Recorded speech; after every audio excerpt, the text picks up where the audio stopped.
over the KUAM News takeover. I wanted to bring Chief Justice Francis Tainiko Gatewood of the U.S. District Court and the Guam Bar VP Meenakshi Hamalani to talk about this is a really cool distance learning thing that they've put together with both the court and the bar. Good morning, ladies. Good morning. Good morning. There's just so much legal firepower on this line right now.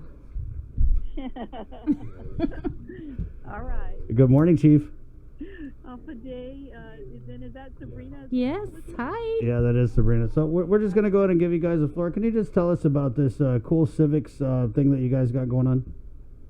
Sure. So it's called the iCivics COVID-19 Educational Challenge. And so our court, the federal court and the local court, and I worked with that through Chief Justice Carbolito, and the Guam Bar Association through President Jackie Terlahi and Meenakshi Hamalani, who's on the line.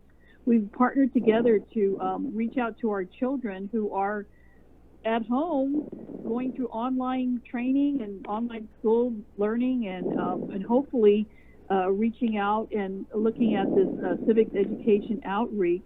And so so it has a lot of educational games and lesson plans from the teachers, which will help promote civics education. And we want to encourage our students to become active citizens in our community, with all three branches of government. So we're pretty excited, and we hope that they are going to have fun with this, and we hope that they're going to be challenged by it, and we hope they win some prizes. So you can win prizes. Yeah, now you got Bree's attention. She was like, civics wasn't my best subject, but what, prizes? Yeah, so let Meenakshi talk about that. Yeah. She can talk to you about how to register and then the prizes. Meenakshi? Okay, go ahead. Sure, yeah, the prizes are the motivator, but basically you can register online, and this is geared towards doing things online, as this Chief Judge said, because so many of our children are at home right now. You would go to www.icivics.org, and before joining and registering for a challenge, the students need to have an active email address. So these programs are really geared towards grades 6 through 12. So if a student, for whatever reason, doesn't have an email address, they can work through their parents. But it's either an educator or teacher or registration by a student, and they'll be asked to verify their email address through an iCivics account. And at that point, when they're registering, they have to enter a class code for the 2020 COVID-19 challenge class, and the class code is capital TAFT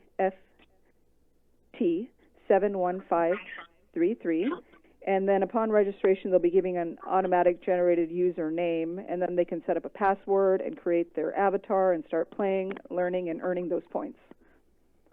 Is this an app? This is an app, or it's just a website? It's a website where you go online, and there's a ton of different games that the students can play and learn and explore is really the purpose of this. But just to give you a couple of examples, some of the relevant games that would come up during this time, and especially with the upcoming 2020 elections, there's a game called Win the White House and Cast Your Vote, where students will learn about the U.S. election system and the important role citizens play in our democracy, which frankly, come on, even us as adults, I need to learn about the election system and how it really works. And then there's other games like where students can learn to spot false news reporting and sharpen their literacy skills by playing newsfeed defenders. And that's important really now during the coronavirus has spread so many rumors and false reports. So I think those are important skills for our kids to learn as well. This sounds pretty interesting, and I think that's a challenge right now anytime you're trying to engage kids with learning.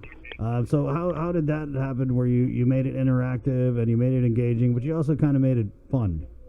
Right. Yeah, and I think I don't think we should take the credit. I mean, we can't because we're not the ones who put the program together. But as you probably know, Chris and Sabrina, the iCivics program was founded by Justice Sandra Day O'Connor, and she's a retired justice now with the U.S. Supreme Court, and she was the first woman to serve on the U.S. Supreme Court, and she founded the program in 2009.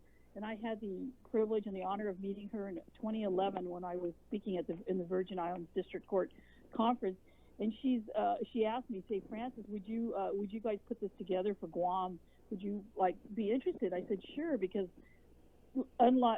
very similar to other students all over the United States, civics is not a required course any longer. So she felt that this was important to implement within the schools, this particular outreach. So when I told her that I would definitely try to do that, and so we were very fortunate when we had our community outreach director, Stacy McDonald Flores. I asked her if she would help put together the first iCivics camp this past summer, and it was really, really successful. And we had students come in, and it was a good test case, and now we wanted to expand that through Law Week. So we're really excited to have this program. Although we can't take credit for it, but I would definitely give the acknowledgement to Justice Sandra Day O'Connor in putting in just coming up with this particular outreach program for the entire world, not just us as a territory, not just the United States, but even in the world for students to utilize. I'm on the website now, and I noticed, you could have the kids can take advantage of this, but it also looks like it's also a resource and a tool for teachers. Yes. Yes, Chief Judge can talk about that, how the iCivics also is helpful for educators. Mm-hmm.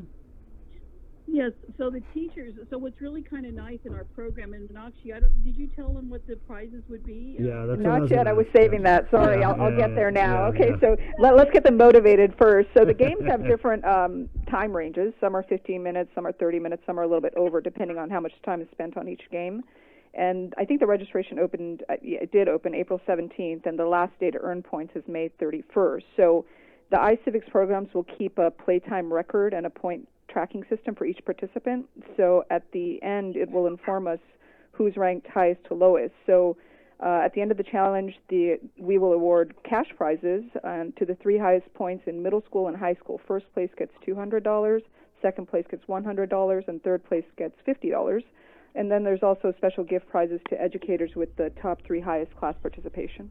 Wow, cash. And so when you, Sabrina, when you asked about the educators, so which is really nice because the educators now will be able to look at the iCivics website and put together a blog with tips from the iCivics curriculum team. And the teachers also would be participating with their students because now they would be able to use the toolkit to use lesson plans, to utilize lesson plans, infographics, games, and other free resources.